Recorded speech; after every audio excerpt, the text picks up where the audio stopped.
All right, guys, we're here at the Emotimo booth with Brian. We've been actually longtime customers. We started with the TB3 and moved to the Spectrum. Was it an orange box or a black box that you picked up? It was an orange box. That is an original TB3. Dang. Well, we've liked what you've been doing, and I think seeing how things have progressed here is really exciting. So why don't you give us a little bit of a rundown of what you have happening here at the booth? Sure, yeah. I mean, we've always made traditional motion control heads. You guys own the Spectrum. We have the Spectrum ST 4.3, which is actually a 7-axis head because we integrated with some Tilta motors. That was a couple years ago now. But we furthered that on. We wanted to chat with more and more things that filmmakers have already in their kit. So our conductor, the Conductor SA2.6, is really what we're showing off. And what this is it's a box. It's a controller that can conduct and chat with a lot of different things. We love our Dana dollies. First thing we do, we connect and we drive our motors through belts.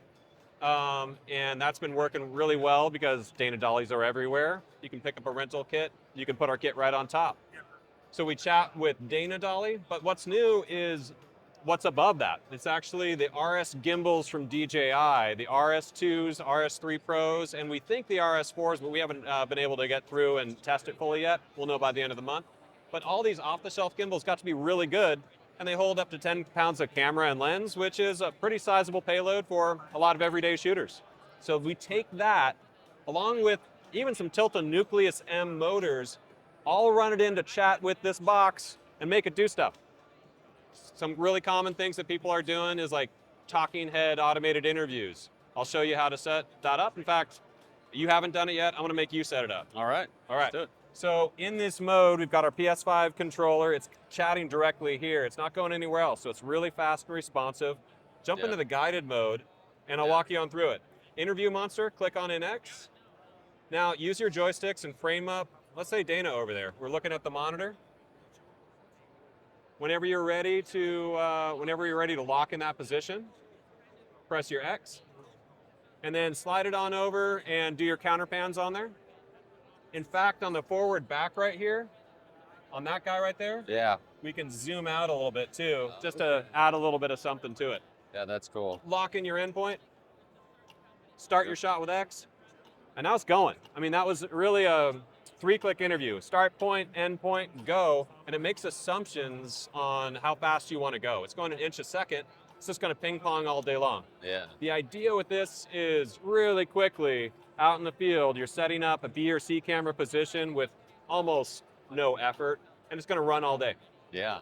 Well, and I love, coming from the Spectrum, I love how this is growing to even adding the zoom functionality and so many, integrating Tilta motors and stuff like that. Having stuff, like you said, not having to buy into a bunch of extra stuff that you only use specialty. Well, so many people are coming to the table with, I already own this, and I already own the Dana dolly, and that's our perfect customer because really the glue that ties that together, we build the brain and we bring in the motor, and that's like $2,000. So if you've got those components already, all of a sudden you don't have just like a TB3 was a 3-axis controller. The original Spectrum was a 4-axis controller. This is actually an 8-axis controller with all the smarts and brains to coordinate and conduct that stuff together. It's really powerful. And what you haven't seen really, or what you don't have in your Spectrum, or we haven't really shown off yet, is where some of that power comes on in. Besides just this point-to-point interface where you can set up automated interviews, product shots, we can start chatting with different systems. So more and more people are setting up small studios where they want to set up multicam, and we're ready for that. I'll break into this move. We'll leave this off to the side in our regular menu system. And this is a network port on the back. We actually have an IP address in here. A lot of motion control companies, they use that to control their motors. This is a regular IP network. So you plug it on in, and all of a sudden now with partners like Scarhoy, we've got our pan, we've got our tilt, we've got our slide. We can keyframe really easily, set up a preset attached to that, and from wherever we are to that point, 5 seconds later, it's going to hit it. We do the same thing with Stream Deck over here too. Stream Deck and BitFocus Companion.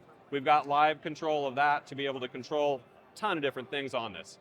And as we're going through,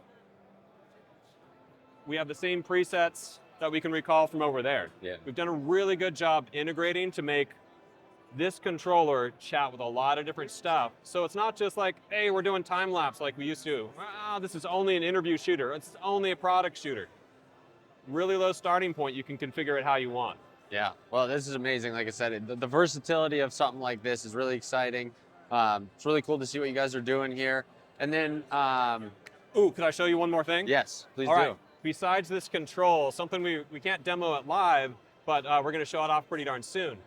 The export of this right here, we can send out our telemetry really fast over live link to Unreal Engine, and we can do a couple camera positions out of that.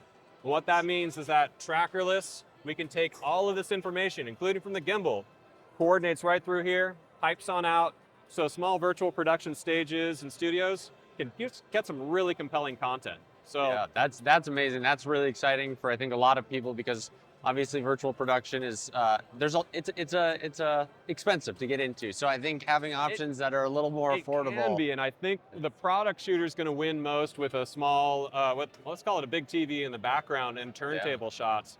We're going to show you guys some stuff pretty darn soon. That's, I think is one of the most high value ways, kind of democratize motion control with virtual production for a lot of different people. Cool. Well, we're excited to see future updates and everything that you have going on here. And thank you for taking the time. And one last thing is this is available now. It is, yeah. So this kit right here, we're actually running some NAB specials. If you jump on out to our site, or you scan, I don't know if this will show up, that QR code. There we go. We'll see. We'll see if it pops on in. Let us know in the comments if it works. Yeah, cool. But Appreciate the time. Well, thank you, Brian. Really cool stuff you got going on here, and excited to see more coming from you guys. Thank you very much.